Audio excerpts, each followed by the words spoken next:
इस बीच एक और बड़ी खबर आ रही है। तनाव के बीच बांग्लादेश बॉर्डर पर भी हाई अलर्ट है। बीएसएफ ने भारत और बांग्लादेश सीमा पर चौकसी बढ़ा दी है। भारत बांग्लादेश सीमा पर आवाजाही जो है वो पूरी तरीके से बंद कर दी गई है। ये बहुत बड़ी खबर है। भारत ने बांग्लादेश की तरफ जो भारत की सीमा है वहां पर चौकसी बढ़ा दी है। बीएसएफ अलर्ट पर है। बीएसएफ ने भारत बांग्लादेश की सीमा पर चौकसी बढ़ा दी है। भारत बांग्लादेश सीमा पर आवाजाही को फिलहाल पूरी तरीके से बंद कर दिया गया है।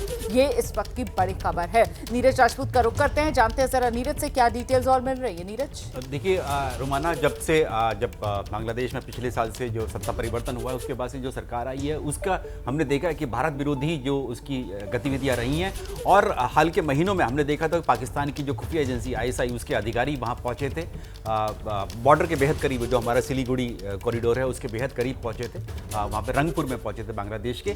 तो कोई न, और उनके जो ट्रेनिंग देने के लिए बांग्लादेश जो सैनिक हैं उनको ट्रेनिंग देने के लिए पाकिस्तानी सेना के अधिकारी पहुंचे हैं। इसलिए भारत ने एहतियातन ये अलर्ट जारी किया है, क्योंकि इस वक्त जो बांग्लादेश की सरकार है उस पर भारत थोड़ा कम भरोसा करता है कि कहीं ऐसा ना हो कि पाकिस्तानी खुफिया एजेंसी, पाकिस्तानी सेना उनके जरिए कोई ऐसी गतिविधि करे जहां पर हमें जो है दोनों फ्रंट पर ध्यान रखना पड़े। हालांकि आप सही कह रहे हैं, बीएसएफ रहती है, लेकिन इस सब के बावजूद भी क्योंकि इस तरह का तनाव इस वक्त जो है पाकिस्तान के साथ भारत बिल्कुल देखिए बीएसएफ ने वहां पर चौकसी जो है वो बढ़ाई है, जो जानकारी मिल रही है। और फिलहाल आवाजाही जो है बॉर्डर से, क्योंकि बहुत सी जगहों पर वो बॉर्डर बहुत पोरस है, पोरस बॉर्डर है बिल्कुल, और इस वजह से फिलहाल वहां पर आवाजाही जो है वो बंद की गई है। मुझे लगता है जरा जल्दी से ब्रिगेडियर त्रिपाठी का रुख करते हैं और ब्रिगेडियर त्रिपाठी से समझते हैं, सर ये कदम आपको क्या लगता है क्यों जरूरी और बेहतर कदम है? एक जो सरकार की तरफ से, सेना की तरफ से, बीएसएफ की तरफ से इस वक्त मुस्तैदी दिखाई जा रही है भारत बांग्लादेश बॉर्डर पर। ब्रिगेडियर त्रिपाठी जी बिल्कुल बहुत जरूरी है।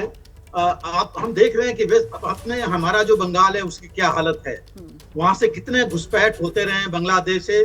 और बांग्लादेश की जो अभी उनकी सरकार आई है वो जब से आई है तब से भारत के खिलाफ ही बात कर रही है।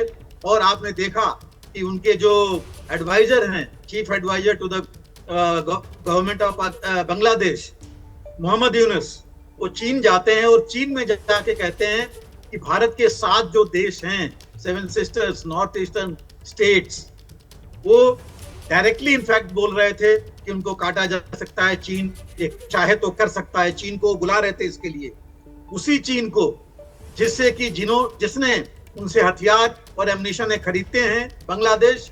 और 2023 की एक रिपोर्ट बांग्लादेश आर्मी की है जो कहती है कि चीन ने जो भी इनको सामान दिया है वो बड़ा घटिया स्टैंडर्ड का है।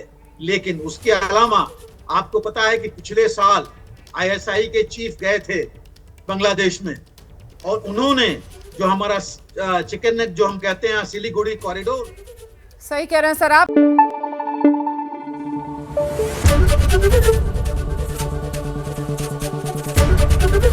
एबीपी न्यूज आपको रखे आगे।